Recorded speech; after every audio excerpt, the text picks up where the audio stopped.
நல்ல கற்பனா சக்திகள் இந்த கடகராசி சகோதரிகள்கிட்ட.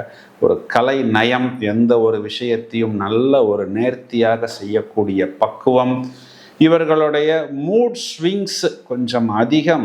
இதனை மற்றவர்கள் இந்த சகோதரிகளுக்கு ஏற்படுத்தி விடுகிறார்கள்.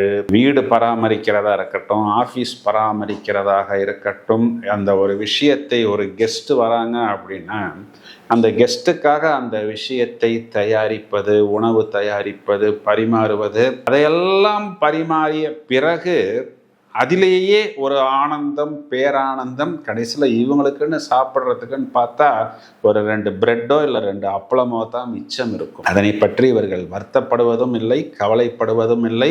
மீண்டும் மீண்டும் மற்றவர்களுக்காக செய்து கொண்டே இருப்பது. ஆனால் இதில் என்னன்னா, இவர்கள் செய்யக்கூடிய அந்த விஷயத்துக்கு, குறிப்பாக கடகராசி சகோதரிகளுக்கு ஒரு அங்கீகாரமோ இல்லை ஒரு அப்ரிசியேஷனோ ஒரு தேங்க்ஸு கூட நிறைய இடங்களில் கிடைப்பதில்லை அப்படிங்கிறது மட்டும்தான் நிதர்சனமான உண்மை.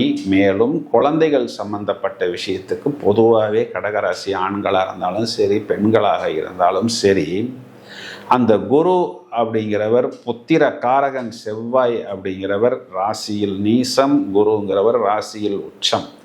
அப்போது நம்ம என்ன கஷ்டப்பட்டாலும் பரவாயில்லை, அந்த குழந்தையை கொண்டு போய் உச்சத்தில் நாம் ஏற்றிவிட வேண்டும் அப்படிங்கிறதுக்காக இரவு பகல் பார்க்காமல் ஓயாமல் உழைத்து கொண்டு அதற்காக என்ன ஒரு கடன் வாங்கினாலும் சரி, என்ன ஒரு செலவு செய்தாலும் சரி என்று முயற்சித்து கொண்டே இருக்கக்கூடிய நபர்கள் அப்படிங்கிற மாதிரி இவர்களை நாம் எடுத்துக்கொள்ளலாம். இவர்களுடைய ப்ளஸ்ஸு அப்படின்னா அன்பு, கருணை, விசுவாசம், நேர்மை, நியாயம், நாணயம், மற்றவர்களுக்காக செய்வது, அந்த நிர்வாக திறமை, கற்பனா சக்தி, நம்பிக்கைக்குரிய நபர் அப்படின்னு சொல்லப்படுவதெல்லாம் கடகராசிக்காரர்களுடைய பொதுவான ப்ளஸ் பாயிண்ட். என்ன ஆகுது அப்படின்னா, அந்த அன்பு, கருணை, விசுவாசம் அப்படிங்கிற அந்த ப்ளஸ் பாயிண்டே இவர்களுக்கு மைனஸ் பாயிண்டாக மாறி விடுகிறது.